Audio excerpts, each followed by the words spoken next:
Okay, listen, this is going to be great tonight, and the reason why I'm really enthusiastic about tonight is because it's a small group.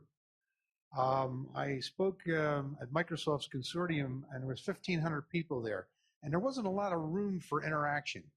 So please stop me, jump in, raise your hand, just speak out, because that's how we're going to get the most out of it. And I want to make it as applicable as possible. It's always difficult talking about any topic, um, especially sales, when you have a diversified audience, because sales to one person might be sales to another.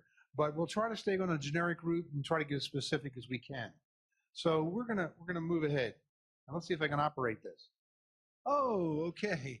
Um, we're going to be talking today about a lot of different things. And what I'd like you to do, because you've volunteered your time as I volunteered my time to be here, and what we should have is a goal. I always like having a goal before I do something because, you know, if you don't have a destination, any path will take you there. So the goal I want to have tonight, I'd like you to adopt it also, is one thing. I just want you to take away one thing. If you take away two things, hey, it's a bonus. But just one thing that you have take away from this presentation that you can start immediately implementing, or at least start thinking about. And what I'll do is at the end of the presentation, if we have time, I'll ask people what their one thing is that they've got out of this presentation. Okay, now I can tell you one thing. I think a lot of the motivation people here is to make money.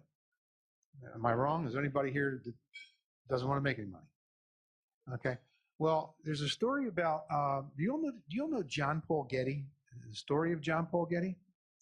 Well, yeah, way back when he was like 4 or 5 years old, his mother sent him to school with an apple. And that little boy, rather than eating that apple for lunch, he sold it for 2 cents. And he took that 2 cents on the second day, he bought 2 apples. And he went back to school on the second day and he sold those 2 apples for 2 cents apiece. And on the third day, his grandfather died, left him $2.5 billion. That's the way to make money. Now, is there anyone in this room who has a grandfather that has $2.5 billion? Because you're excused. Everybody else, you might want to stay. Okay, so let's move ahead. The whole sales process, and it's very, very unique and ornate, but if you boil it down to a couple of things, it really starts off with you find someone who wants to buy whatever you're selling or take advantage of your services or wherever you're trying to move ahead. And you agree to meet with them. Now, I know that's not a millennial idea. It's called close them over the phone or close them over the Twitter, but just bear with me for a second. You can define meet any way you want to. But once you meet with that person, you want to present to them. You want to present to them what you have to offer, and you want to address any concerns, and then you want to close the sale. I mean, I'm really is a 10,000 foot perspective up. So we're going to be talking about some of these areas and how they interrelate and what we can do. So now that we all found out we don't have a grandfather who has $200 billion. Okay? This is a traditional sales funnel. You've all seen it before. Okay? It's the idea you put a bunch of things in the top of it and you do all the stages of the sale, and if you're lucky, you close a couple. And if you want more, what do? You pour more things in the funnel. Ladies and gentlemen, this is probably the biggest detriment to the sales process today that has ever been invented. Because the world isn't the same way as it was before. You just can't put more in the top and get 2 out of the bottom, because what happens if you need another 2? You've got to go through all the work of putting more in the top, qualifying them, narrowing it down, only to get 2 more at the bottom. And we're living in a world right now, it's a little different. It's tough to fill that funnel. You know, I grew up in South Philadelphia, and right across the bridge is New Jersey. And I had 2 uncles who decided they wanted to go into business. So they said, I know what we can do. We can go over into New Jersey we'll buy watermelons, and then we'll bring them into Philadelphia and sell them. Sound like a good idea. So they went over to South Jersey. They bought watermelons for $1 a piece, drove into Philadelphia and sold them for $1 a piece. And this went on for about 3 months. And finally, when my uncle said, Giuseppe, he says, we're selling a lot of watermelons, but we're not making any money. And he says, I know what the answer is. We need a bigger truck. That's what we're doing here every time we go back and put more people on the funnel. And we're going to get into this a little more in depth, how it pertains to your particular business, because you just might be taking a lesson from the past that doesn't work in the future. You see, customers have changed. People don't buy the same way they buy before. They don't think the way they think before. They don't get their information the way they before. You know, when I started off in sales, we were the traveling troubadours. I mean, people used to invite us in. Hey, Rich, come on in. Want a cup of coffee? How about a donut? And we used to do a thing called cold calling because people wanted us to come in. Why? Because that's how they got their information. There was no internet back then. You wanted to know something, you invited a sales rep in, he told you about what was new in the industry, what his competition was doing, and it was an enjoyable experience. Well, all of a sudden along comes the internet, and everyone locks their doors because I don't want to talk to this person. I can find out everything I need to know on the internet. So as a result, we have a different buyer now. We have a buyer who knows things that he never knew in the past. Or what's worse than that, we have a buyer who thinks they know. You tell them you provide a good or service of some kind of something, and oh yeah, I know what that is. And the worst thing, I have this pet peeve about business shows. People spend thousands of dollars for a booth and set up a booth and set up a thing and pass around little frisbees or chattering teeth or something else you can give to your kids when you walk along. And the only person making money in those shows are the people who organize them. And as people walk by, these quote prospects, they walk by and they say, oh yeah, chattering teeth, okay. Frisbee, huh? Snickers, I like those, eat those later. And then when you go talk to them later on, they said, oh yeah, I saw you at the show. They didn't see anything at the show. So we have a different customer out there, but they haven't figured out yet. A lot of companies haven't figured that whole thing out yet, so they keep paying these vendors lots of money to be present at their business shows. So if we're going to use the same old practices that we did 30 years ago to an audience that's changed, anybody think that a Gen Y, Gen X buyer or millennial is a little bit different than a traditionalist? A little bit. Not a bad thing. It's actually a good thing. How many people are down on millennials? Not me. Because when I was 10, 15 years old, I ordered something from a magazine, the back of a magazine, and it was there. Something, it was a little bank. Remember, it was a bank that looked like a Brinks car, and you put a coin in it, and once you wind it up, it went by itself. How cool was that? And I looked at it, and my dad, wrote the money order for me, and it said 10 to 15 week delivery. And I said, wow, Dad, why 10 to 15 weeks? That's crazy. He says, well, look, Richard, be patient. They got to get your order. They got to fill it. They got to manufacture it, put it in a box, mail it to you in the mail. By the time it gets here, it's 10 to 15 weeks. Suck it up.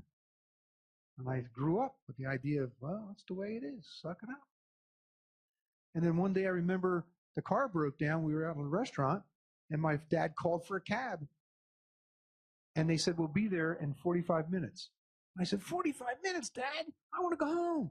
He says, Richard, be patient. There's other people out there. It's going to take 45 minutes. Suck it up. Well, you know what I like about the millennial generation? I didn't have the guts that they had today. They turn around and say, no, we're not going to suck it up. We're not going to put up with a 45-minute wait for a cab. We're going to invent something called Uber. And we're not going to mess around anymore and wait 15 weeks for something to come in the mail. We're going to go on Amazon, and we're going to go on Amazon Prime and get it here tomorrow. So let's be careful about the people we're knocking that are going to be the majority of the workforce by the year 2020. Okay? So think about that. But these are now your buyers out there. And if you're selling the same way you did 20 years ago, I don't care what you were doing 20 years ago, it's probably not going to work today because you've got different receptors out there. So let's move on. The biggest thing you have to decide, and I'm asking everyone to decide right now, whether you want a customer and use the funnel technique. And by the way, the technologies today are all geared towards the old funnel technique. You can send out 1 million direct mail pieces through MailChimp. And if only one of them buys, you're ahead of the game because it didn't take any effort to put out 1 million. Oh, no. You don't want that. I've got another program that works even better and faster.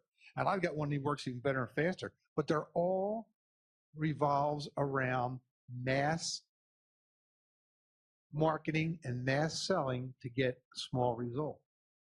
What I'm saying, there's a much better way if you're looking for a customer rather than a sale. Now, what's the difference in a customer and a sale? Anybody know? Exactly. Repeat business. You get a sale, they're gone. That's it. And what do you have to do? You want another sale? Oh, you have to go get another bunch of people and put them in your funnel. Isn't it better if you're going to create a sale to create a customer instead? I think so. Oops, we went a little bit too far. So is everybody ready? I mean, you've been selling or at least offering your product. You're ready now, right? You've got your brochures, you've got your business cards, you've got your elevator pitch, you've got your 30-second presentation, and you're off and you're ready to sell. You got it. They can't wait to hear me talk about what I want to sell about.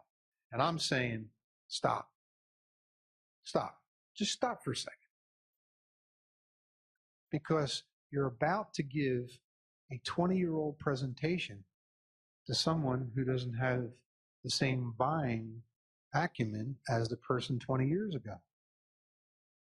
I want you to think about something before you go any further. What do you do? Do you understand what you do? Could somebody tell me what they do? I've heard some people talk about, what do you do? Anybody? Who wants to volunteer? What do you do? Well, I just heard 3 people at the microphone. What do you do? She connects. Okay? Somebody else, what do you do? He provides customer service. That's wonderful. What else do you do? Anybody else? Come on, you do it every day. What do you do? Write solutions. That's right. Now, actually, you're doing better than most people. Most people will say, like, I'm a speaker. That's what I do. I'm a professional speaker. I am a speaker. I'm a plumber. I'm a real estate agent. That's not what you do. That's how you do it. What you do is what benefits the person on the other side of the equation. How many people today are selling drills when they should be selling holes? People don't want drills. They want holes. It just so happens that they buy a drill to make a hole. So the whole world is out there saying, my drill's better than your drill. My drill's better than your drill. And they call that competition. And nobody knows how to differentiate themselves because, let's face it, all drills kind of look alike. All real estate agents, to the naked eye, look alike. So first you have to come to grips on what you do and what benefit you provide. I enlighten people. I give people ideas. I allow people to increase their revenue. That's the benefit. That's the whole. If I say I'm a speaker, then you say, okay, how much do you charge? There's another speaker. How much does he charge? How much does she charge? The internet has done this to us because they have reduced everything to a shopping cart. You want to buy something now, where do you go? Amazon. And what do? Do you type in the search bar, I want to have smooth skin? Or do you type in body lotion? You type in body lotion because in your mind, to have smoother skin, you buy body lotion. So we are a conditioned society. We are now a whole group of buyers and sellers who start off with the product and then work back to the solution. We buy drills because somewhere in the back of our mind we know we have to drill a hole. Does that make any sense? Does anybody understand what I'm saying? So the next time when someone says, what do? You have to gear it towards what is important to them. I work with Lynn a lot in her organization, and people are saying, I have to write a new resume. I lost my job. And I worked this year to that year at XYZ company. I worked this year at this XYZ company. No one cares what company you work for. What they care about, what you accomplish for that company that they can benefit from. That's what you do. Rich? Yes. Just as an FYI, both Google and Amazon are implementing artificial intelligence so that when you type in the search bar, I want smooth skin, it understands that. Oh, how about that? And will respond with solutions. Isn't that interesting? Somebody has gotten the word that maybe we want with something offers. You go to college because you want a degree. Hey, I know some people in South Philadelphia, $50, I'll get you a degree. Name the school. You don't want a degree. You want what a degree will do for you. So in this world right now today, if you want to appeal to buyers, if you want to differentiate yourself, you have to be able to answer this question. And what is your value? Not your value to yourself. Believe me, people don't care. People don't care that I've been a speaker for 13 years and I'm a member of the National Speakers Association and I command big dollars and I wrote 2 books. They don't care. What they care is what's going to happen to my organization if we bring Rich Lucia in to speak with them. Are the people going to be happy? They're going to be sad? They're going to be disappointed? That's what they care about. So understand what your value is. That'll give you a little bit of a clue what we're going to be talking about here and discussing, hopefully, about the world today and how you can make your mark and differentiate yourself. By the way, I heard someone say that they're, Barb, your business, are you the only one in the world in your business? You're not. Oh, shucks, and then you've got competition. We're going to be talking about that too. Everyone tells me I want to close the sale. Okay, that's like buying a diet book that is 347 pages of telling you what beaches to go to in your new bathing suit when you look thin. That doesn't do you any good. You want to lose weight. By the way, I'm not overweight. I was a very bad kid when I was growing up, and my parents beat me a lot. I'm just swollen. You know. All right, so what we're really looking for is how do we get prospects? Anybody have an idea? What are you doing now to get prospects? You can shout it out. I'll repeat it. Referrals. That's a good one. Referrals. LinkedIn made a whole business about, hey, can I connect with you? You know somebody? Will you be glad to give them to you? And why isn't the world getting tons of referrals out of LinkedIn? Because I'm not going to recommend somebody as a babysitter. He might be Charles Manson's descendant. You have to get to know somebody before they'll use a referral. What other ways to get business? Come on, there's a lot of them out there. Relationship building. All right? You take the time to build a relationship. And why would you want to build a relationship with someone before you ask for a referral? Trust. Exactly. Barb's right. Trust is what you're looking for, because if you don't get trust from someone, I love people on their website saying, here's a list of my customers. Oh, he does business with Morocco. He must be good. Doesn't move me. So how do you get a prospect? Let's start off. This is the world out there. Let me tell you what I see today in traveling around being a consultant. I see the buyers, the people that you're after, the people that you're looking to work with. I see a bunch of buyers absolutely confused out there. They've got all these solutions with it. And everybody see the movie Shrek? When the donkey was jumping up, pick me, pick me, pick me. Okay? That's exactly what everyone hawking some kind of service, whether it's Facebook, LinkedIn, StubHub, whatever it is, everybody's got the ultimate solution. SEO, SEO. You're not doing well, you need a new website. Oh, good. Got a new website. Okay. And they run around from solution to solution like little kids play soccer. You ever watch a 4-year-old play soccer? Everybody runs into the ball. I love to walk into my customers when I first say, what's the flavor of the week? And they say, what do you mean the flavor of the week? We're not Baskin Robbins. I said, no, the flavor of the week. What are you trying this week? New CRM? Oh, no, we did that last month. What are you trying now? Or in SEO. SEO, we're going to get ourselves up in the rankings. You need that? Maybe. Oh, no, sales training. I know. We need a bigger truck. That's what we need. And all the customers out there, the people I see right now in this world that we live in today, are just running from solution to solution, spending a fortune, hoping that they get the right thing to do. You know, standing on the edge of the woods, taking a shot into the woods and hoping something runs into it is not hunting. Yet I see businesses doing this every day. And this is where they're trying to get their prospects from. One of these have to work. I'll keep trying. And by the time they finish with one and go to another and go to the third, by the time they finish the fourth one, the first one is now released 2.2 and comes up with another solution. So this just might not be the answer. So how do we prospect? How do we get the opportunity to build that relationship, to be able to get that referral? I think we first have to examine what is a quality prospect. And you want a quality prospect. Believe me, Pennsylvania has a right of rescission law. Even if you get somebody to say, yes, I'll buy your product or service, they can get out of it.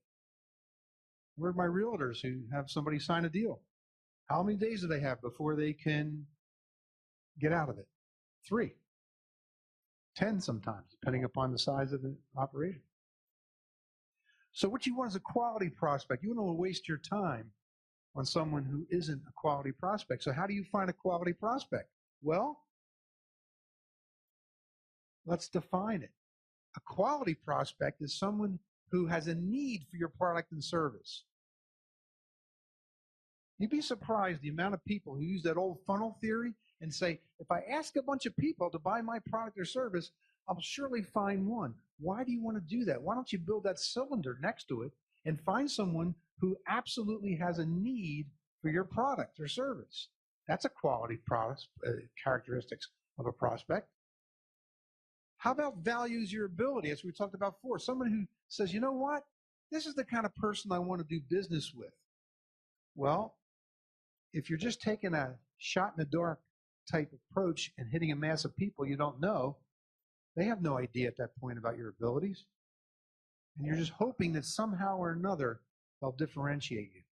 And what happens when you show up new to a new prospect or new opportunity? They say, we have an RFP coming out. Would you like to put your name on the RFP? I don't think so. No, thank you. Especially because their brother-in-law wrote the RFP around his product or service to begin with. They have to trust you. Like Barb was the one that said it. Trust is the most important thing. People will not only do business with people they trust, when something absolutely goes wrong somehow, and if things do go wrong, they're going to be much more forgiving if they trust you. And of all things, they have to have the dollars. If they can't afford your product or service, then what are you wasting your time for? Now, where do you find this magical person? You clap your hands 3 times and hope they come out of a bottle? But that's who we really want. But what I'm saying is if you're going to spend marketing dollars, you're going to spend your time looking for prospects, look for quality prospects. And let me ask you another question. How many prospects can you handle? How many customers can you handle? I want to hear some numbers. If right now today I told you there's a line out there, people who are dying to do business with you, you say, great, bring them in. I got enough for everybody. How many can you handle? How many you can handle? 10. You can handle 10. How about somebody else? 15 to 20. She would grow her business to hire more. Okay, great. Anybody else got a number of prospects to turn into customers? I just heard 15 and 20. Why would you embark upon a theory, a funnel theory, of sending all your efforts out to tons of them if you can only accept 10? Wouldn't you want 10 good ones? Why would you want 1,000 bad ones to even look at? Waste your money and waste your dollars. So it gets back to that focus laser approach. Now, so where do we find these people? Well, I've got a theory. Take it with you or not. You come up with your ideal customer. People say, oh, yes, my ideal customer profile. I've heard that before. Where is my ideal customer profile? How do I figure it out? Well, I think it is someone who you don't have to guess anymore. I want to ask you a question right now. If you open the newspaper tomorrow and all of a sudden there was a notice saying that a new federal law just came out and said you are not allowed, without severe fines and penalties and a chance of losing your ability to sell to anybody, you are not allowed to call on anybody you ever sold before ever again. Anybody upset with that? You can't call, can't contact them. Anybody you ever sold in the past, can't contact them. Anybody? Happy about that? No. All right, let me ask you another question. You don't have to yell out this out loud. How many people have sold something to somebody in the last year and haven't talked to them since? Happens every day. Because we were taught the funnel mentality. We were taught that salesmen are hunters. And we hunt. And then we kill it and we throw it over the fence to the delivery people and the customer service and let them worry about it. And then we go out and do what? Hunt some more. Got to fill that funnel. Keep filling the funnel. Well, guess what? The world doesn't want you to kill something and throw it over the fence anymore. Or you could try, but it's not going to be effective. What's effective now is, guess what? You've got to step over the fence and stay engaged with them. Because that's where the power is. That's how you get that referral. You can't say to somebody, say, hey, remember me? I sold you 5 years ago. Will you give me a referral? Yeah, maybe. Your existing customers, they're the ones that are going to be the key to you getting all the prospects you want. Better still, all the prospects you can handle. I guarantee if I can go into your install base and work your install base of everybody you ever sold to, I'll get you your 10 people you want. I'll get you your 15. I'll get you your 20. And those 20 will get me 20 more, and I can grow my business. But we don't do that.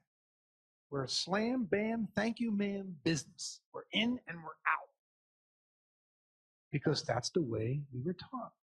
That's the way I was taught. Go find somebody else. Go get a bigger truck. What I'm saying today is we have to focus on this thing called the customer. That's where the business is. You all told me that you'd be upset if you weren't allowed to call on your existing customers. Why weren't you upset with it? I do a lot of work with financial planners. And I guarantee you, at this point, they all have their hands in their face. You can't go back to anybody you sold before. Oh, you kidding? You'll kill my business. When was the last time you went back to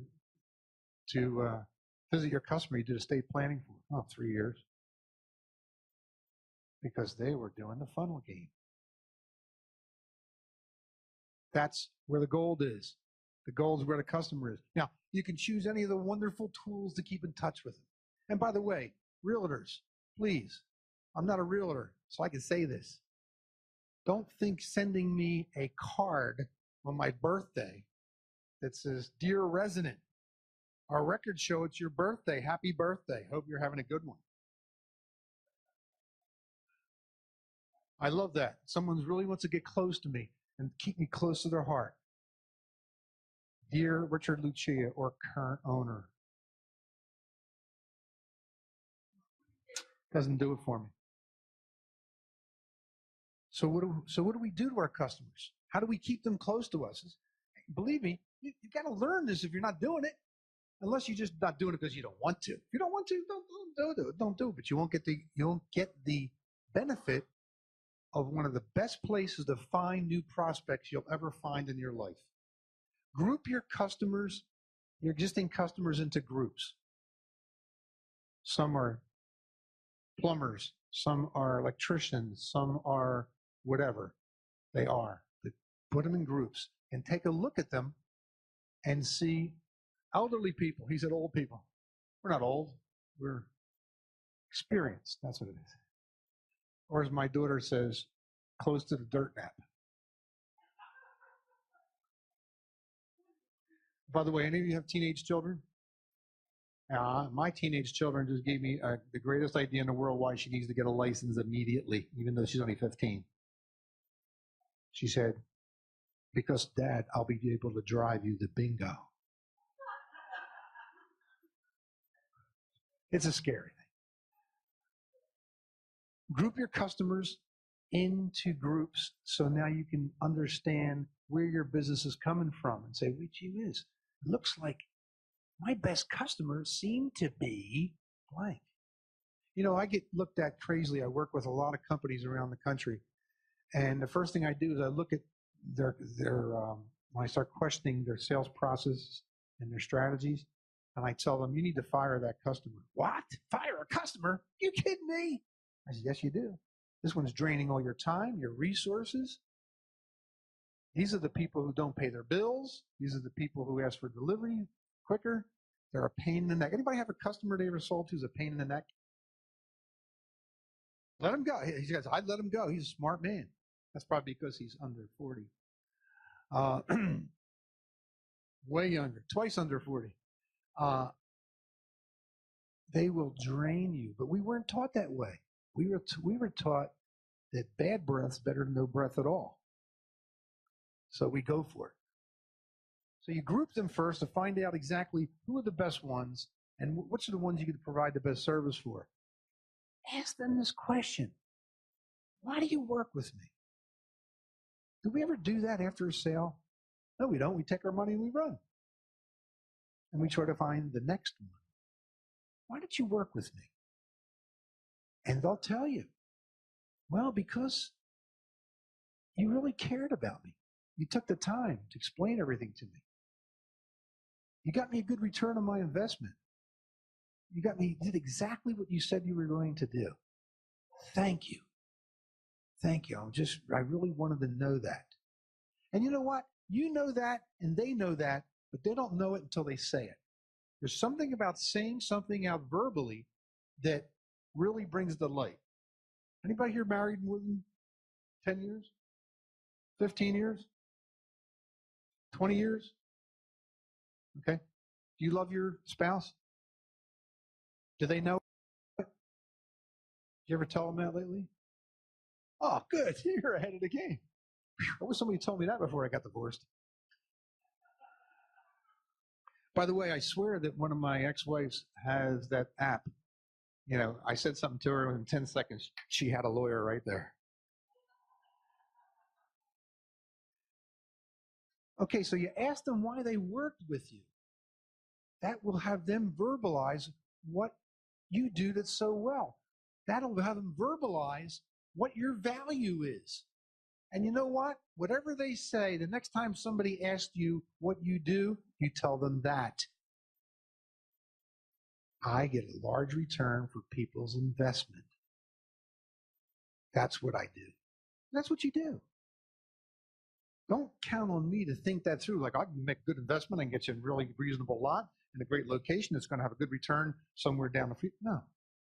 The reason I'm giving you my money is because I want more back. So when you ask somebody, why did you work with me? They're going to tell you exactly what your value proposition is and what you should start describing yourself at. And if you're embarrassed to say that, you say, well, what do I do? I think one of my customers put it the best. They said, you got me my return with very little effort and a lot less paperwork and a lot less legal hassle. Okay? Anybody know what a RAV is? It's up there. I love parentheses. Once you find someone who tells you why they did business with you, perform a random act of value. Do something for them. Don't charge them. Do something. And I don't mean send them a box of chocolates. They're liable to be diabetic. Don't send them an automatic thing. I love when people say, I need something to give all my 1,000 customers. What do you have? Well, we have pens. Good. They all like pens. Send them all a pen. That's about as personal as sending someone a pen. You perform a random act of kindness, they used to say, but now they say random act of value. Something they value that they're saying, you know what? That Barb, she's a good gal. That Rich, he's a good guy. Once you do that, that's when you ask them for referral. I'm glad you were so happy about that. Yeah, you're the best. Thanks a lot. And by the way, I really liked that article you sent me about girls soccer, because now that my daughter has just made varsity for so-and-so, I showed it to her. She really liked it. Then you say, great. You know how I build my business? I love doing my business. I really do. That's why I do so well. I have passion for it. I do it by finding other people who appreciate it. Do you know anybody else who would appreciate what I do? The things you just said. And then you will get a referral. You'll get a prestige referral. Yeah, well, I'm going to call Joe right now. I'm going to call Sally right now and tell them what a great job he did for them, because I know they're looking for somebody too. Then you'll get your 10. You'll get your 15. And those 10 or 15 will turn into 10 more and 15 more. See, here's what's happening in the world right now today. 70% of the people who are buying something are already through the order cycle before they even talk to a salesperson. Do you ever bump into them? Real estate people. I know exactly what I want. I know what I want to pay, and I know how to do it. And then you're scrambling around trying to mimic what the other 20 people that are banging at their door are talking about. And sometimes you win, sometimes you lose. I'd much rather go in there with all those attributes filled. They trust me. They like me. They know what they're doing. Yes, Jane says she's a good person. She looks like a good person. I want to do business with her.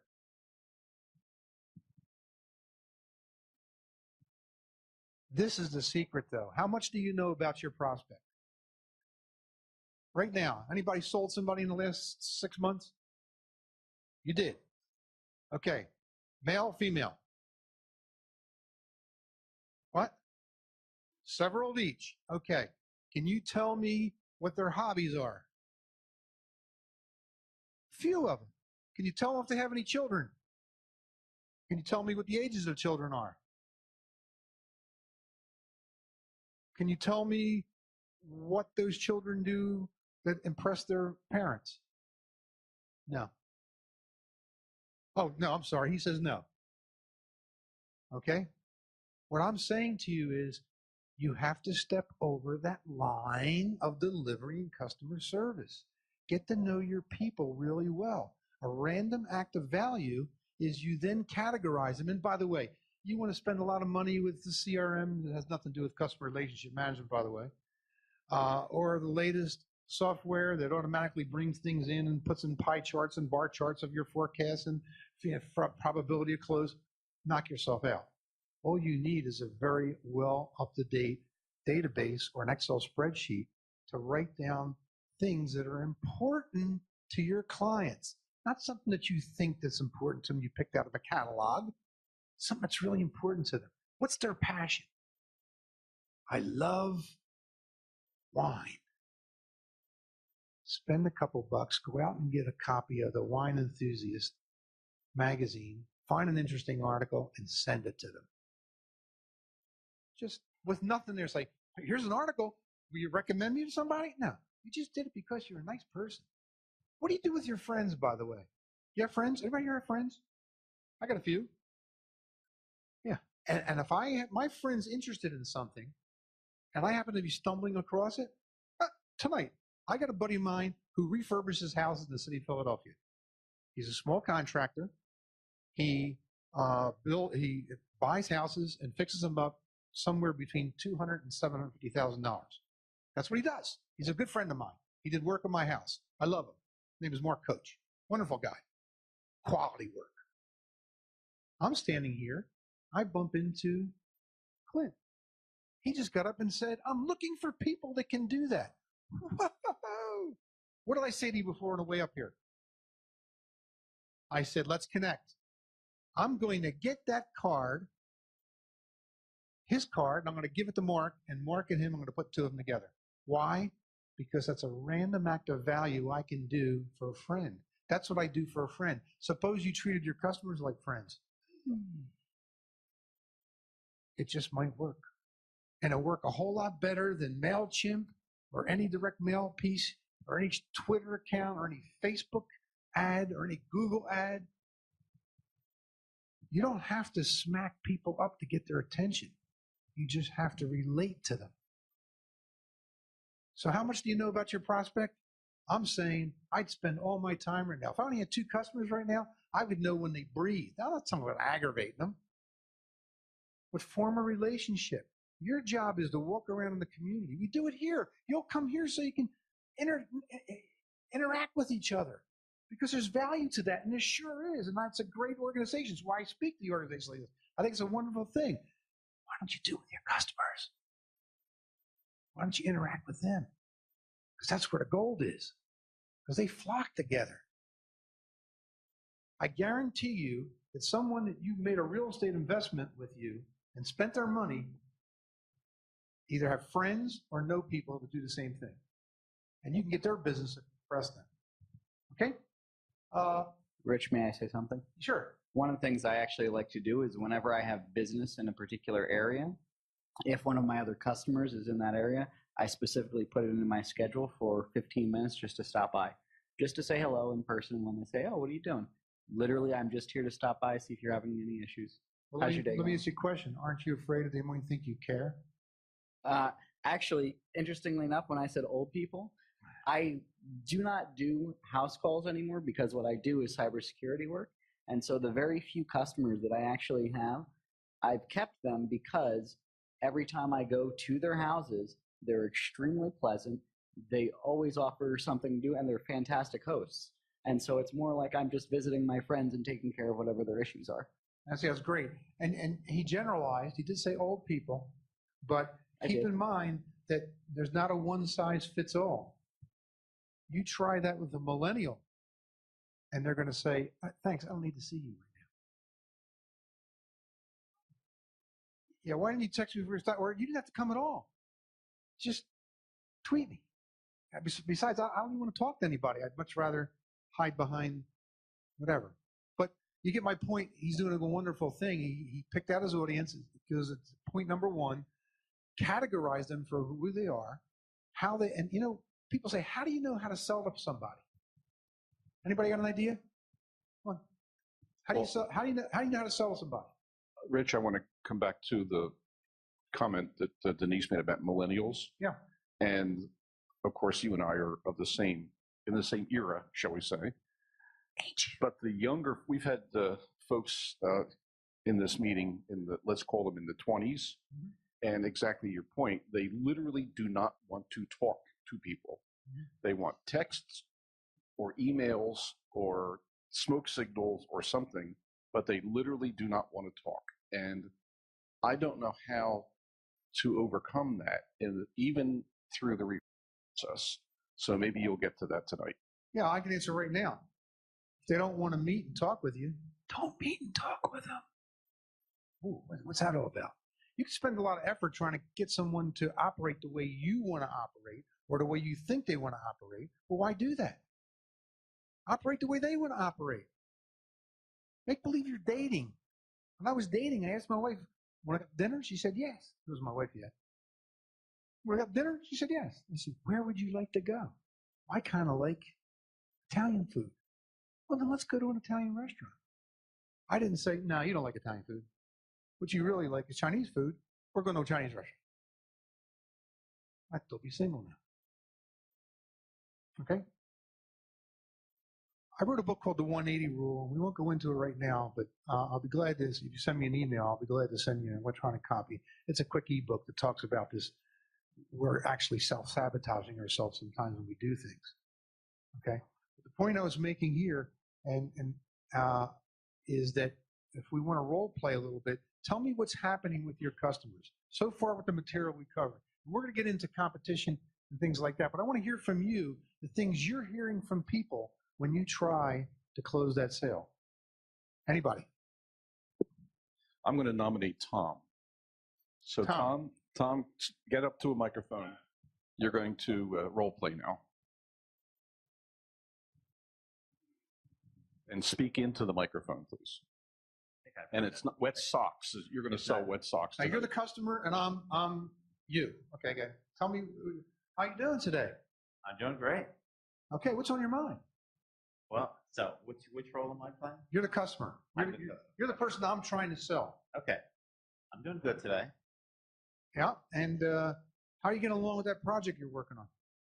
Well, we have some problems with that project, actually, and they're all really just due to because of the winter weather we've had and having trouble getting trucks out into the field because of the weather. Okay, and what do you think you're going to do to solve that? Really, I just got to wait for the weather to turn around so I can get out there. I don't control the weather, so I'm just sort of a victim of that. Is it affecting your business at all, Tom? Absolutely, because it's pushing my schedule back for other projects that are in the pipeline that also need to get work done on. All right, so you have plenty of business, you just can't fulfill it. Correct. Okay. In the schedule that I had set out to deliver those projects. Okay, could you handle more business if you had? Once the weather's going to change, we know that. Once the weather changes, are you going to have enough people to fulfill your capacity? Yes, I believe so.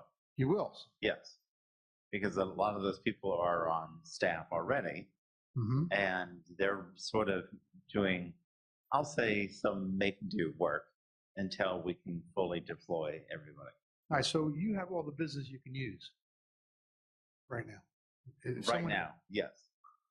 Right now. Right now, you have all the business but at what point are you going to need more business?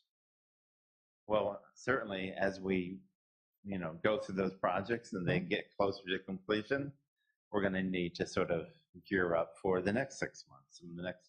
Has that ever 12 happened months. to you before, where you were working with a bunch of products, you had enough business to handle, and then all that business kind of got satisfied, and then you started looking for some more business? It happens all the time, yes. Okay. Now, when you're looking for new business, what happens to your cash flows? That actually dips down a little bit, probably, right? Absolutely. Okay. So really, if I hear you correctly, you would like to have your business steady the whole time. In an ideal world, that would be great.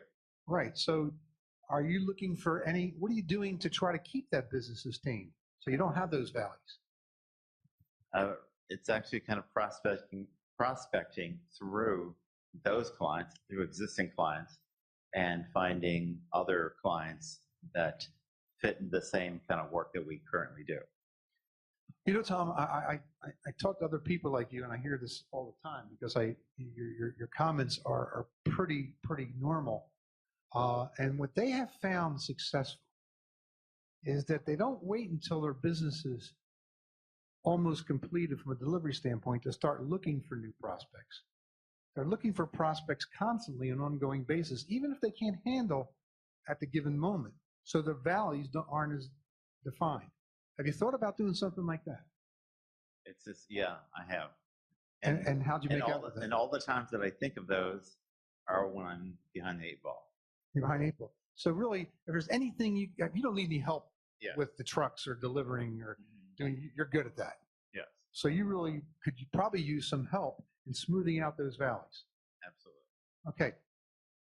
I have a product and service that I think we can do that. Would that be a benefit to you if you did straighten out on a regular basis? Absolutely. I'd love to hear about it. Yeah, and I'm glad to tell you about it, but do you have an idea about what that would mean to you financially? The actual dollar amount? Would it be worth an extra $10 a month to you or $1,000 a month to you? Probably 1,000 at least. $1,000 a month is something you're looking forward to. So $1,000 a month to me sounds like about $12,000 a year if you could level it off. Okay, good. So you would have any problem spending $2,000 to get that $12,000, which will net you 10. Yeah, I'd still be ahead. Absolutely. Right. Okay. Well, let's talk about that. All right, now a couple things happened here. You notice most of the things I did with him, he was a little tough, but most of the things I did with him is I asked him questions. See, we have taught ourselves to be the dent. You know what the dent is? Dent. You know what dent is? I'll tell you what dent is. All right, you're going to go out there and be a salesperson. Dent, dent, dent. Dent. Hi, I'm so-and-so. Here's my elevator. We teach people elevator pitches. I don't want to be pitched in an elevator. I don't even want to talk to anybody in an elevator. All I want to do is face the right way towards the doors and get out when my floor comes. We're teaching people elevator pitches because we all know that everybody buys everything the same way and one size fits all. That's what a brochure is. Hi, I'm going to write down a bunch of things that I know are important to you, and it'll also be important to you, and it'll also be important to you, and it'll also be important to you, and it'll also be important to you. And I've got it all written down here in one place. That's what I tell people who write resumes. I've got a resume. It tells you all about me and how great I am. And where are you looking for a job? Oh, I'm going here. I'm going here. I'm going to send out 250 of them a day and apply to a job board because I've got the ultimate resume. It's ultimate to who? It's ultimate to you and the person who you paid to write it. Forget the resume. I would much rather see 3 paragraphs of how I made the last company I was with money. I don't even have to enter the company's name or how many years I worked there because I don't care about it. So in this little role play with Tom, you saw that I asked questions to find out what he thought about something. If he would have turned around and said, oh, I have all the customers I wanted, guess what? It's time to go after the best tool you have as a salesperson. You know what it's called? Next door. Go next door. You can't sell everybody, nor do you want to sell everybody. Go somewhere else. Go next door. Don't waste your time. Tom, congratulations. You're doing really great. If you ever have a problem, give me a call. I'll see you later. Goodbye. Or Tom, maybe that's a good time to ask. You know anybody else who isn't as lucky as you are? Oh, yeah, my brother-in-law. He's got a plumbing business and he's just hurting for customers. Oh, yeah? Why don't you introduce me? What's he like to drink? You get my point? Question. God gave you 2 ears and 1 mouth. Use them accordingly. And if you don't know the answer to the question about your prospect or your customer, you can't sell to them. You want to know what's important to them, what they value, what they want to stay away from. And we're going to cover that in a little bit.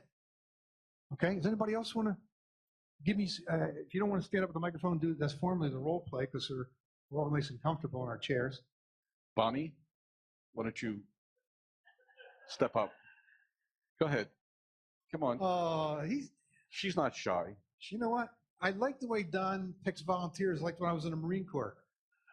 Lucia, you're volunteering. Get that bazooka and get up that hill. That's the way they volunteered me. So you're the customer, right? You're the customer? In this role play, you're the customer. I would like to be the owner of a property. Right. You're the owner of the property. You're the owner of the property. And you're trying to buy the property. I'm trying to buy the property from you? Yes. At a low price. At a low price. At a low price. Okay. Hello. Hi, how are you? Good. I understand you have a property. Yes, we do. I'm not sure what we're going to do with it yet. My grandfather just died. Oh, I'm sorry to hear about that. How long did he own the property? About 10 years. Really? Where was he before that? Do you remember? He lived in a bigger house. He had downsized. Oh, okay. Is it, so you own the property now? Yes. And he passed away. Well, I'm very sorry to hear about your grandfather. So have you ever sold a property before? No. You never sold a property before? Mm-mm. Okay. Well, that's understandable. So this has got to be a little bit upsetting, not only because of the loss of your grandfather emotionally, but you still have to turn around now and deal with this business issue. So I understand. I have a lot of my clients who are in the same boat you are, and I empathize with you. How familiar are you with the practice of selling a property? Just a vaguely. Begging, like what, for instance? Just usually work with an agent and get the house sold. Right. Do you know anything about the laws of title search and making sure that when you do sell the property that in fact is official and there's no repercussions from selling the property because things weren't done properly? Do you have any feel for that? No, I don't. Yeah. Unfortunately, we live in a very strange world right now. You know, there's a lot of litigation. Have you ever heard of litigations in your lifetime? Mm-hmm. Yeah, there's litigious people everywhere who will take advantage of someone who doesn't know any better. And at this point now, I'll have to step aside because I don't know your business.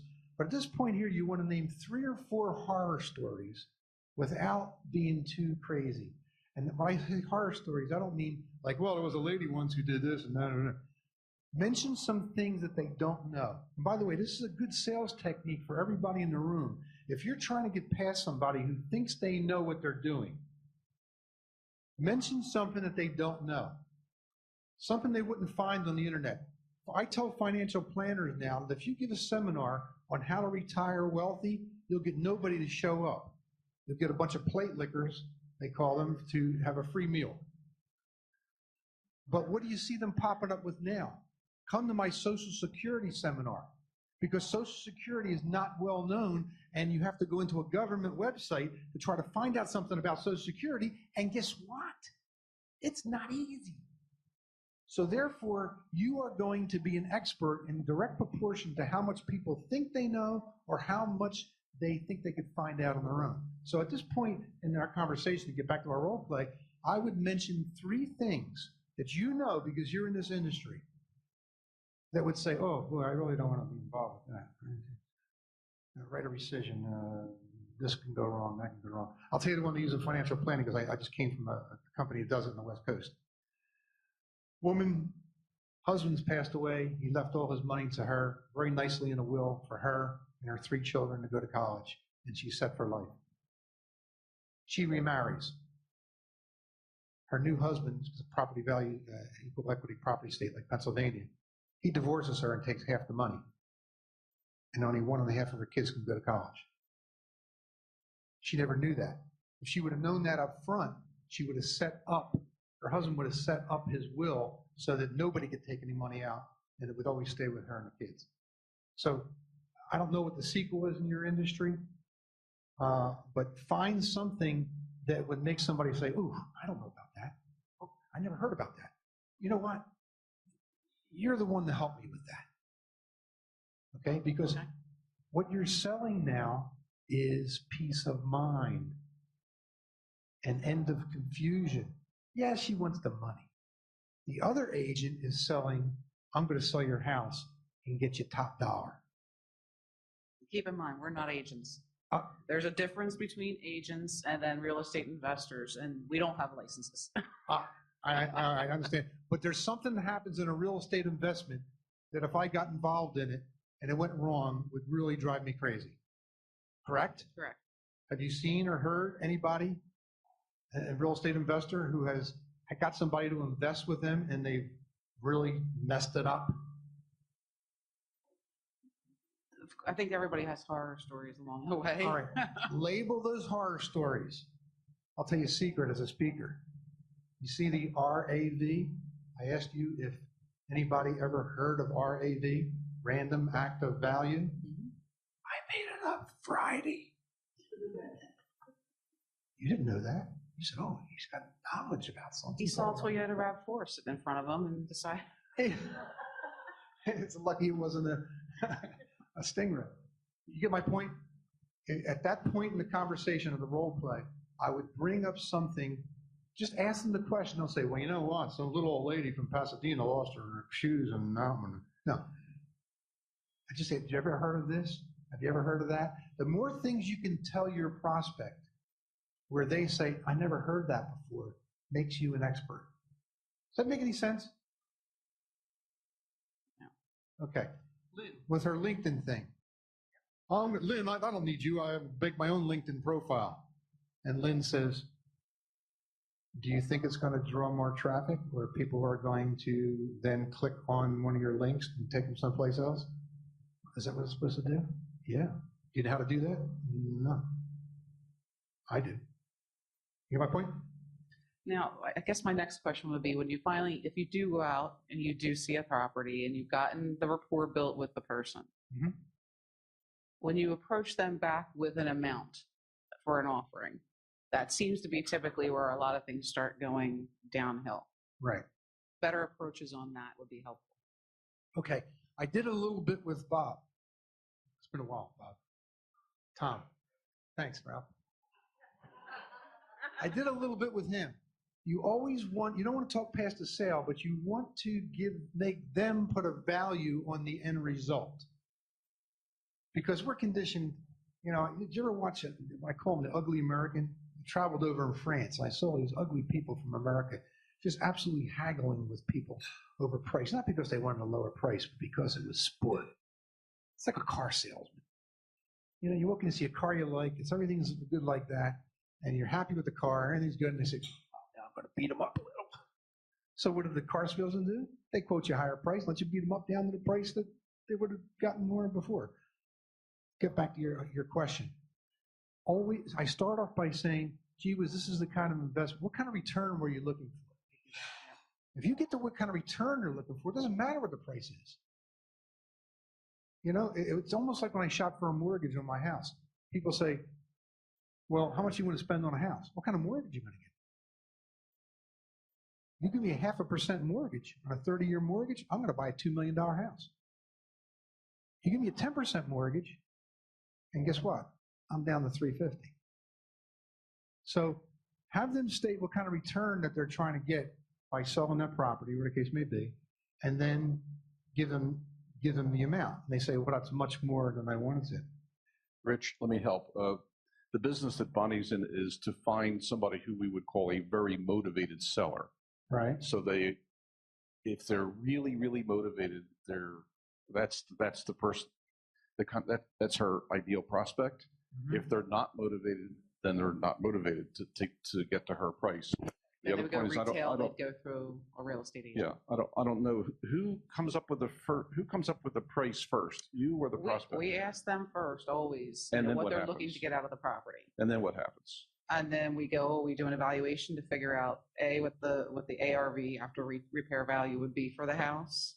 We look at the repair estimates on what we think needs to be done to make the house sell at the higher price, and then from there figure out how much money we can make out of the deal. Yeah, I'm not as versed again in your, but from my own personal experience, people always have a higher expectation of what their property is value worth because the street says, oh, well, you can get that much for it, whatever the case may be. Yeah. I think you got to set the rules and talk about your competition, which we're going to cover a little bit in this thing. If you hold off, and if you still have that question, I'll meet with you afterwards. I can only give you general concepts. It's tough when someone has in their mind a certain price, and you have to try to explain to them why their price is unrealistic. And I'll tell you, I do know this. How do you go about doing that?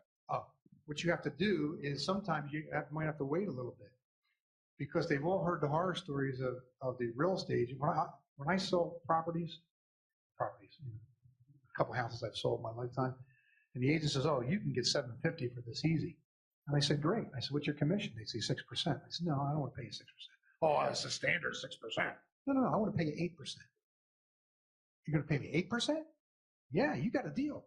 However, every dollar that comes off of the $750 you told me my house you could sell it for comes out of your pocket first. Oh, we don't work that way. Because what they're doing is they're going to tell me $750. I'm going to sign a 1-year contract. They're going to get back to me in 3 months and say, you know, $750 is the wrong number. I think it's more like $650. And then they'll come back to me 3 months later and say, no, it's more like $550. When that was the right number all along. Okay? So now we're on the other side of the fence. So how do you get somebody? Sometimes you just have to wait and give them that scenario. Say, look, let me tell you what other people do other than using me. They use a real estate agent. And a real estate agent tells them that, hey, you can get this amount for the house because I know I deal with real estate all the time. Make them that offer. Say, okay, if you think my house is worth, you said the house is worth $650 you want to get for it? If they say your house is worth $650, make them a deal. You'll pay them a percentage point higher than their rate, but everything under that number comes out first, and they will back away. And maybe the person say, well, maybe it really isn't $650. That's one thing. But again, it depends on the person. See, you have a very short period of time to gain trust. If you walk in as a stranger and they say $650 and you know it's $550, okay, they don't trust you. You're just a shopping cart, shopping for a price. Get to know them, get to know what's happened. You see what I tried to do that a little bit with you. I asked you about your grandfather. And I wasn't insincere. I really, have empathy. I'm losing my grandfather too. But you want to get as much empathy with the person so they say, you know what, this is not just an agent. This is not just a seller of my home. It's not a broker. It's somebody who cares. They'll be more apt to listen to you when you try to bring that price down to reality for them. Okay? I know there's lots of other techniques, but the more you get to know about it, the better off you're going to be. And try to break it down into, show them the numbers. Say, well, let me understand this now. If you get $650 for the house, after you pay the fees and everything else like that, and the settlement charges on $650 and the taxes for $650, depending if it's Jersey or not, when you pay on the price of the house, you're going to come out with X amount of dollars. They call it a pencil sell. I think the house is worth $550. Now, although it looks like that's $100,000 less out of your pocket, when we work all the numbers through, it's really only a $40,000 difference. That might be another technique. It's tough. Excuse me. We can spend some time afterwards. Okay, I don't want to tie everybody up on one thing. But thank you. That's good stuff. Thank you. It's always tough to find somebody. And when we cover a thing called feel, felt, found in a couple minutes, that's another technique that works if you have the right rapport. Anybody else? There's role play before we move on. And I'll stay as late as you want because I got a free pass out tonight. Why don't we move on because it's already 8:20. We got to move. Yeah. Here we go. Overcoming objections. Anybody have any objections when you're selling to somebody? Oh, objections. Is it an objection or is it a point of view? What I have found that a lot of time when people come up with objections, it's not really what you think it is. There's a story about a little girl who went home to her mother, and she says, Mom, is it true what you told me that people come from dust and return to dust? She goes, yes, honey. We taught that in Bible school. That's true. She goes, oh. She said, well, I understand. She said, where do babies come from? And the mother said, well, she's old enough. I better explain something to her. So she explained all the facts in life and your daddy's anatomy and her anatomy and how they get together and have a baby and fertilize it. She did the whole thing properly, as you should, and explain to your kid where babies come from.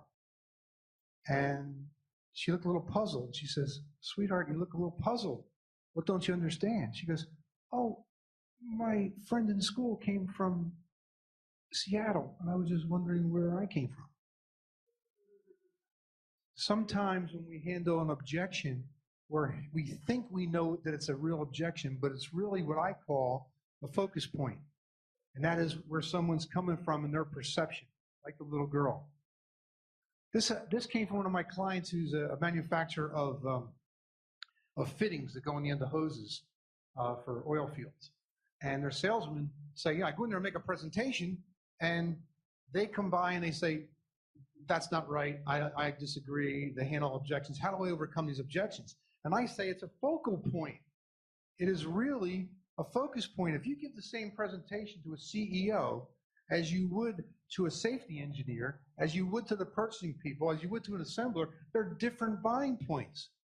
One of the key factors about their hoses is they don't explode and cause accidents or death, and the oil field doesn't go down for 3 days and cost the company $1 billion. Do you think that this guy here cares about that?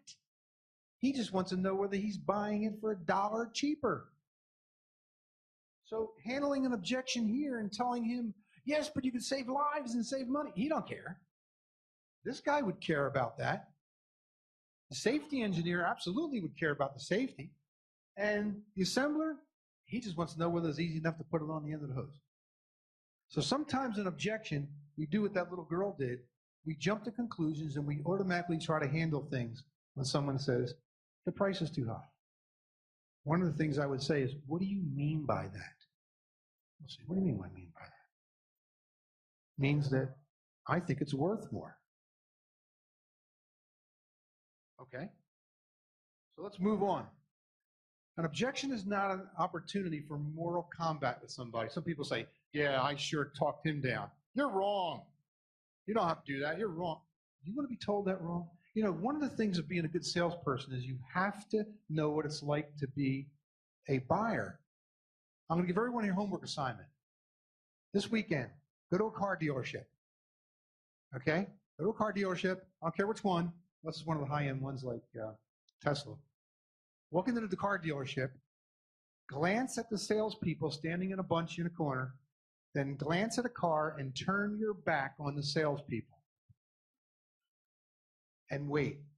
And you will start witnessing what it feels like to be a customer. Because as you're standing there,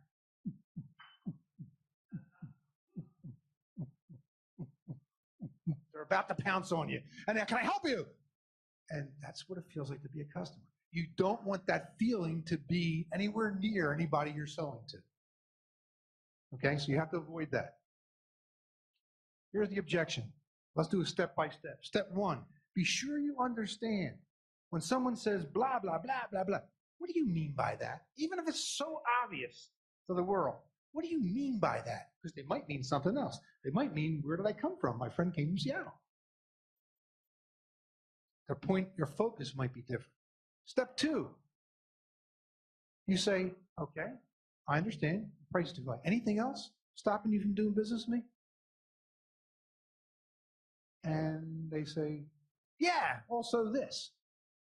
Yeah, also that. You say it again, anything else? Now, we aren't taught that way. We were taught to jump right in. Well, it's too big for my window. What, too big? That's not too big. It's compact. It's got enough size to fit anywhere, and you shouldn't be too big. No. Anything else? Avoid handling the objection.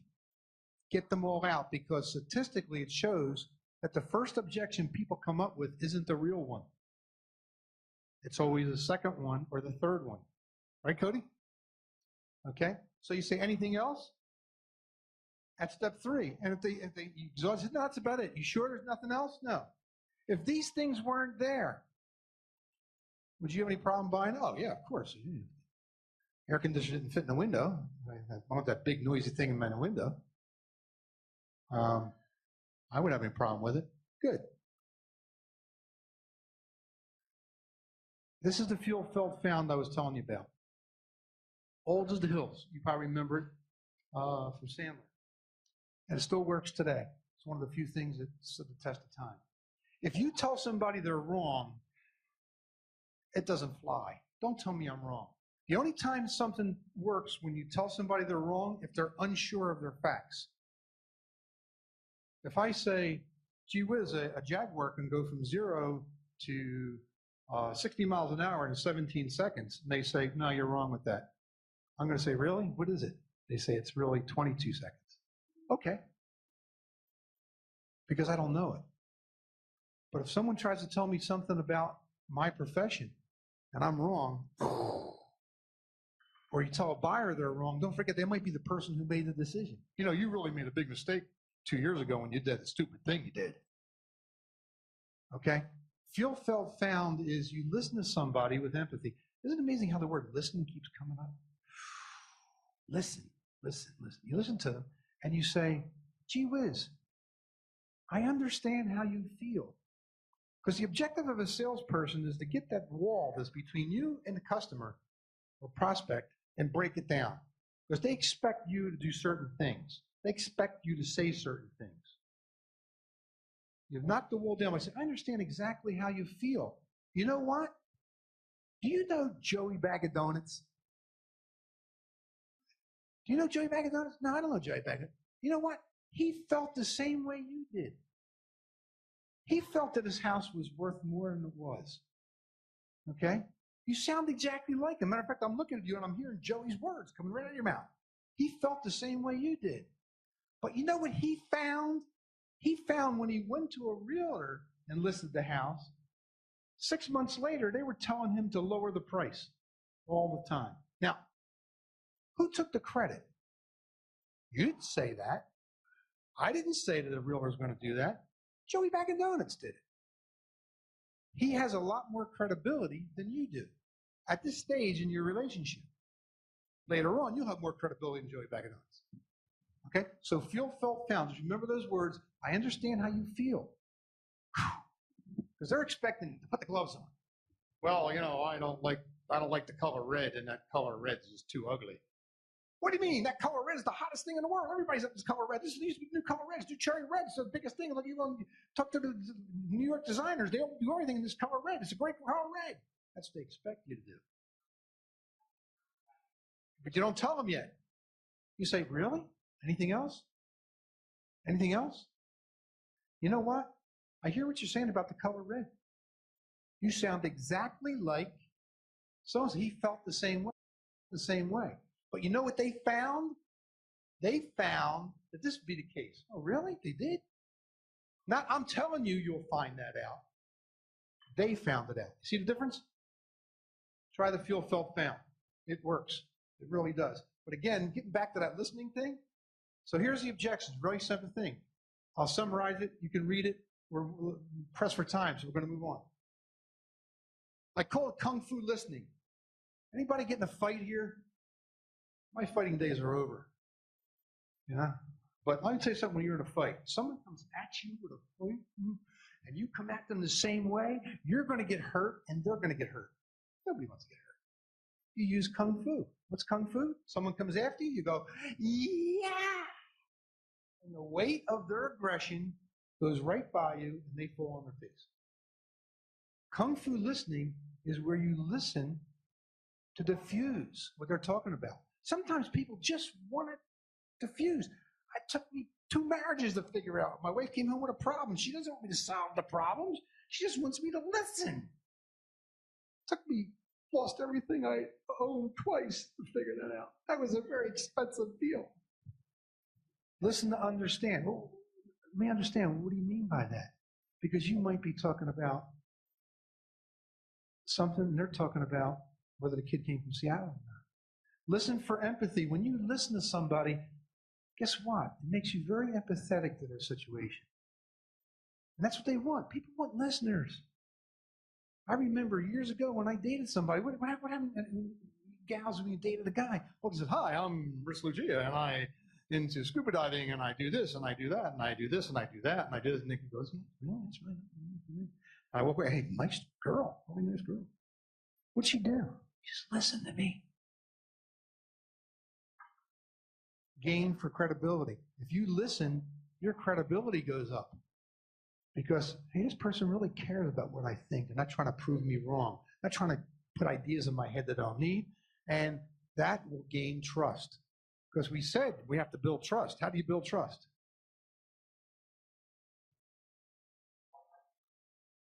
I want to pick somebody. Anybody? Real quick. Yeah. Cody.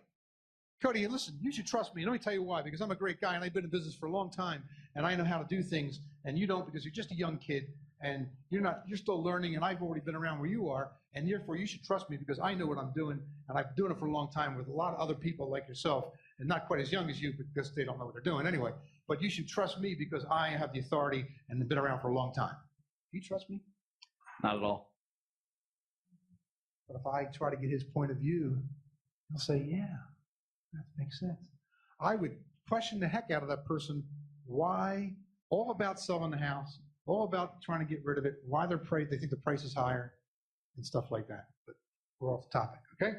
So that's what handling objections is all about. We just did a little quick role play. I'll be glad to stay later on. Let's talk a little about competition before we run out of this thing. Competition, and never, never, never, never, never, never, never knock your competition. People say, well, let me tell you why. They're a bunch of sleazeballs. Let me tell you why that guy who just testified against me is a, what do they call him? Louse? No, louse. You never knock your competition because it makes you, well, let me ask you a question. You knock your competition, what's it make you look like? Makes you look like a jerk. Petty. Jerk. Petty. What else? Insecure. You have any credibility? Not capable. Keep this in mind. Write this one down. You cannot create monsters in people's minds greater than the ones they can create themselves. If I say to you, if you don't applaud at the end of this presentation, I'm going to have my lawyer send you a letter. Are you afraid? If I say, Margaret, if I don't get an applause from the end, well, I'm not going to say what I'm going to do. She's going to say, what's he going to do? No, he wouldn't do that. Maybe. Looks a little crazy. You get my point? She's going to applaud. That's good. I love it. All right. Instead, you use a process called separate and isolate. Now, to separate and isolate, you have to understand your customer's why. And that goes back to what your value is. Why are they doing it? I want to build a website. Why? I want to improve my LinkedIn profile. Why? Well, because I want more people to see me in a favorable light. Why? Because if more people see me in a favorable light, they might pick me for my services that I do, and I'll make more money. Okay, now I understand your why. Good. Yeah. Why? Again, why? The more you understand your customer's why, that's what your value proposition is going to be. You want to handle people's why. They want to make holes, you will make them holes. When I shop for a car, I love it. The guy says to me, he says, look, I don't care about the car. He says, well, let me show you the engine. I don't care about the engine. I am assuming they had one that got in here. No, let me show you. It's really cool, because in this manual it says show them the engine. I don't care about the engine. That's not my why. Understand the prospect's why. Now, when you understand their why, you also understand their why not. What are the things they don't like? As an example of somebody who was selling a Mercedes-Benz. A guy walked in and he says, look, I want a Mercedes-Benz. He said, why? He said, because I like a nice, comfortable car. He said, why? Because on Sundays, what I really love more than anything else is taking my family out in the country in a nice summer drive in a luxury car that's comfortable to drive. Why? Well, it's nice. We relax. I play the music. It has to have a good sound system. I really like it. And we just cruise along at a nice, safe speed. And my kids love it. And my family love it. That's why I'm here to buy a Mercedes-Benz. Really? What else are you looking at? I'm looking at a Jaguar. Jaguar. Okay? Don't knock your competition. Praise them for everything else that's not in his why. Wow, that Jaguar's, that's an automobile and a half. Let me tell you something. That thing can go from 0 to 60 in 22 seconds. And you know why it has dual gas tanks on either side? Because it levels the load. So when you're turning those hairpin turns at 90 miles an hour, it kind of stabilizes the car. That's really, really a hot car. Now, what's the prospect saying? I don't want that. I got more mileage that was saying, well, you don't want Jaguar. Jaguar isn't comfortable. The sound system's not as good. It doesn't ride as smooth. It's more of a sports car. No. You praise them for something somebody else doesn't want. Is that clear? You got it? That's what I was trying to do with you when I misunderstood what you were doing. I'm saying, hey, real estate agents are great. If you want somebody to show all your neighbors that you're going to have a sign on your front lawn, you're selling your house for 6 to 8 months, they're great. They're really good at it. And some of the ones, one real estate agent I love the most, that you're like, real colorful sign will actually blend with your shutters. I'm being facetious, but you get my point. Praise somebody who's doing something that they don't want to do, okay? If you're building a website and someone says, well, I'm website's between you and, Sally Smith, website company. Sally Smith is really good. I'm telling you, the things she does with bold colors and pop-up drop-down menus and stuff like that, they almost want to say, I told you I don't want drop-down menus. You get my point? Praise them for something they don't do, but you first got to find out their why, and when you do, you find out what their why not is. And you do that by questioning. I don't have time for a role play. You do, real quick? Anybody want to do anybody have a competitor? Who's got a competitor? Anybody? Nobody has a competitor? Okay, Barb, you're up. You got competitors. Come on, Barb. Get to the microphone. Barbara is the note person. You know what it is? Yeah, it's the you know money. Notes? Okay. So you want her to be a customer? Yeah, you want to be? I'll be you, Barb, and you be the customer. Okay. You have an objection. Hi, hi, Barb. How you doing? You know, I'm in the business selling notes or buying notes. I'm confused. I'm not really sure. She sells notes. You sell notes. So you're selling notes. I'm selling notes. I buy them and I sell them. Okay. Hi, Barb. You know, I sell notes, right? Yes. And I deal with Joey Bag of Donuts and some other people. And I know you're in the marketplace to buy some notes. I'd like you to consider buying notes from me. You have an Okay. objection? In my industry, it's more of a lack of product right now. So the sellers are hard to find. Most people would ask, what's a note? Yeah. Well, Right? so you're looking for people to buy your notes. In some cases. I feel like we're playing 20 questions. Let's take that role. Let's take that role. He's going to try to sell you notes. You're going to try to, you're the prospect to buy the note. Let's use that as the example. All right. Why would you, first of all, off role play, why would you want to buy a note? I buy notes at a discount so that I can turn around and sell a piece of that note to an investor. No, but why would anybody want to buy a note? You sell notes, as right? an investment. Okay, to buy an investment. Mhm. Is it a good investment? Most of the time. Most of the time. Okay. All right. So you don't really sell notes. What you sell, what do? You sell investments. And you sell a better investment than the one that they are possibly looking at. So you have to know their why. Why are you even getting involved in investments? I'm saying, I understand you invest in things, Yeah, Barb. it's a different conversation if I'm talking to an investor or if I'm talking to a note seller. So it's definitely a different conversation. Right, well, we got to pick one. Yeah. Like, even though I'm a Gemini, I can't do both at the same time. Yeah. All right, let's say I'm trying to sell you a note. Okay, first thing I'd say is, Barb, I understand you mentioned somewhere, I heard through the grapevine that you're an investor. What are the kind of things you invest in? I like to buy second mortgage notes. Oh, you do buy second mortgage notes. Mhm. What about second mortgage notes you find attractive?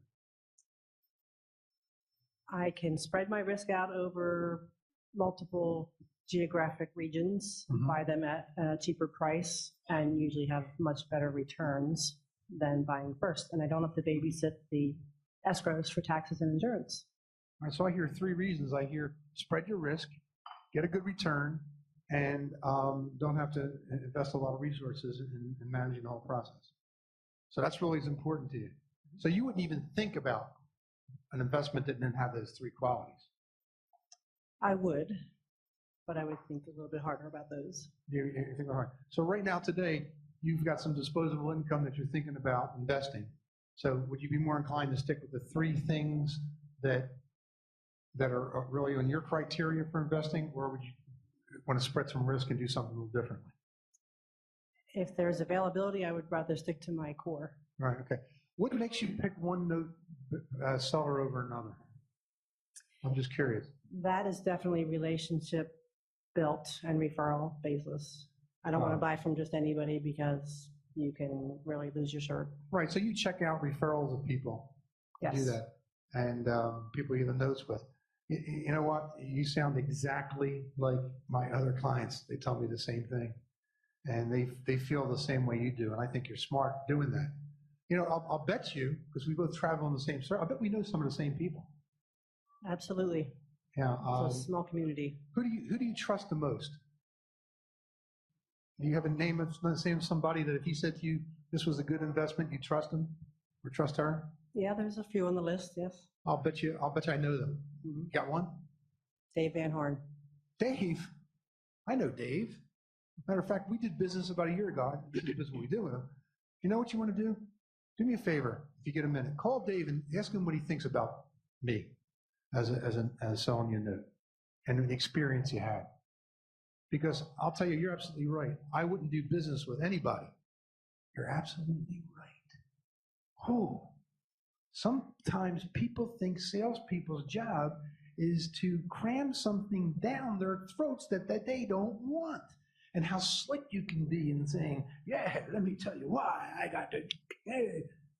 You don't do that. You compliment them. Say, you know what? You're right on.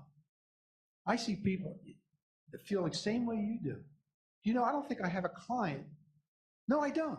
I just thought about it. I don't have one client that did business with me without checking me out first with somebody they trusted. I think you're wise. And they're wise too.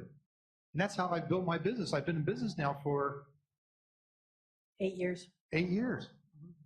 And everybody's been really happy with it. But this is where I use it called jury disregard the last statement. But don't listen to me. You shouldn't listen to me because we don't know each other. Call Dave. You see what happened? Sometimes you can get more results by backing away. Because like any golfers here, when they teach you to play golf, they say it's a game of opposites, where you want to get down on the ball, hit it, get underneath it, but they really tell you to stand tall and straight. And it's really the opposite of what's in your head. So sometimes you want to say no. There's a friend of mine I work with named Rick Simmons here in the audience, and someone asked him while we were eating, what makes you so good at your job and so credible? And he told him a story about how he helped this one customer, which is normal. That's a good way. And I spoke up. I says, you know what made me think even higher of Rick and why he's been a friend over all these years? Because a customer went to him and said, I want you to build me a website. And he said, well, what do you want to do with it? What do you want to do with it? Most people say, sure, I like the color blue. You like Hulva 12 as a font? He said, what do you want to do with it? And he told him, and he said, well, let me take a look at what you're doing.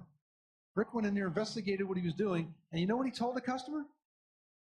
You don't need a website. You don't need a website. Anybody here live in Pennsylvania? Where do you go to get your car inspected?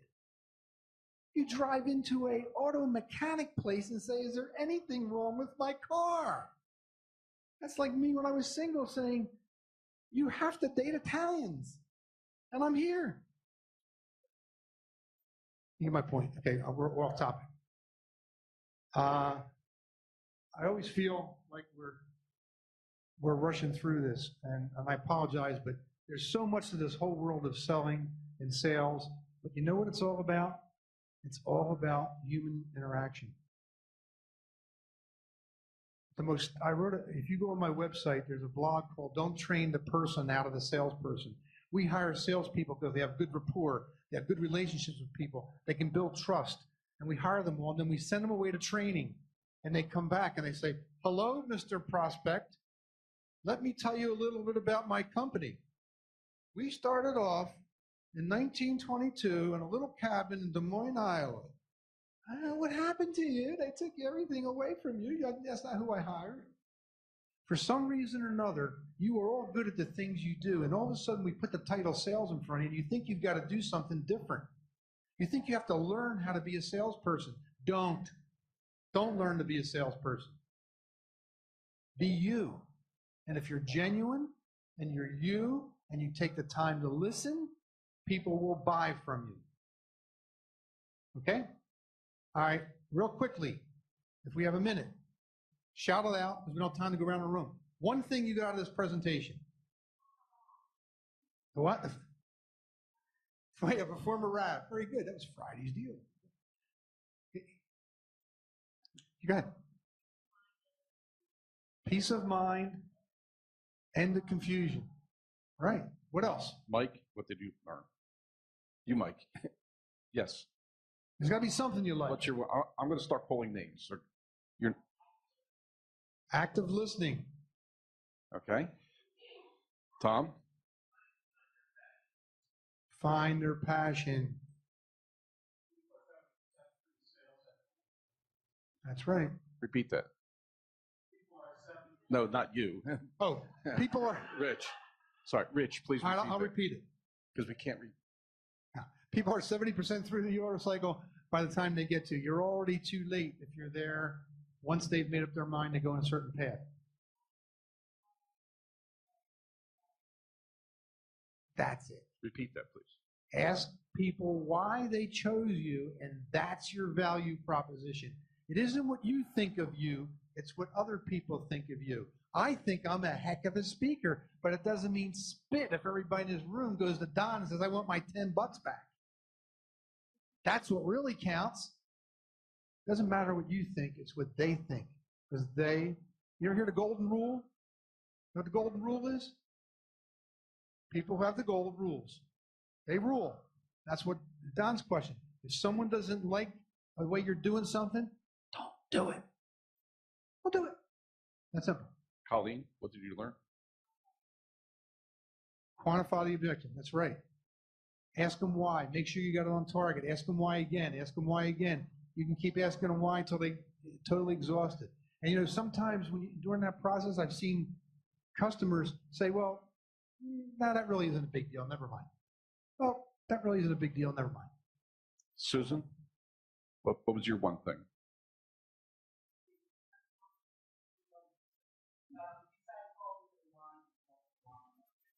Right. Okay, we got that. Repeat that, please. What? I'm sorry. Say it again. Exactly. Repeat that, please. I forgot. You're a slow learner, Rich. That's all right. Yes. Also, be very attentive and follow directions. That's a good one. That's my one thing. I got it tonight. Robin? Not only understanding people's, which her response was, not only understanding the people's why, but understanding their why not. Because that's what you know what to stay away from. If you really, really wanted to offend your spouse, do you know what to say to them? Every one of you do. Every one of you do. So what do? You stay away from that, because it'll get you in trouble. Unless, of course, you want to take a fight. Then it's very handy. Hit him with it. Robin, what did you learn? Excellent. It is. It works. It's not you saying it, it's somebody else saying it. Repeat that, please. Feel, felt, found, she said. That's what you got out of it. It's not you saying it, it's what somebody else is saying. And you're giving away don't be afraid. You got to understand what you want. This is the Monty Hall show. Remember the Monty Hall show? You had a choice between taking what was behind the curtain or the money. You have that choice every day. Do you want to take the curtain on stage, or do you want the money? The model. Well, the model. That wasn't a choice, but I think I found his why. Yes, sir. And his why not. I especially like the 70%. Analogy? 70%. He likes the 70% analogy. Yeah, because I bought 4 brand new tires today, but I did all my research up front. And I knew exactly what I wanted, and I knew exactly where I was going, because, you know, I had it all figured out. And that's the customer of today. Now, let me tell you what my father would have done. My father would have said, I need some new tires. And he walked into the tire store and he said, I need tires. And the salesman said, oh, I got a special deal on these here. They're a little defective, but you don't do that. See the difference? All right, real quickly, the job of a salesperson is use people's own power to take them where you want to take them. Real quickly, in your mind, I want everybody here in this room to pick a number from 1 to 10. You got it in your head? I want you to get that number and multiply it times 9. You got that answer? Now, if it happens to be a 2-digit number, I want you to add those 2 digits together. You got it? You now have a new number. I want you from that new number to subtract 5. You have your new number? Okay. I want you to go down the alphabet. Whatever your number is, A being 1, B being 2, C being 3, and so forth and so on, so you get in the alphabet where you have a letter now. You can forget everything before that. You now have your letter? Everybody have their letter? Okay, I want you to think of a country that begins with that letter. Come on, this isn't that tough. It's late at night, I know, and you're full of pizza. Better when I'm full. Okay, you got your letter, and you got your country that begins with that letter? I want you to get the last letter of that country and think of an animal that begins with that letter. You got it? I want you to get the last letter of that apple. This is the last one. Last letter of that animal, and assign a color that begins with that letter. How many people are thinking of an orange kangaroo from Denmark?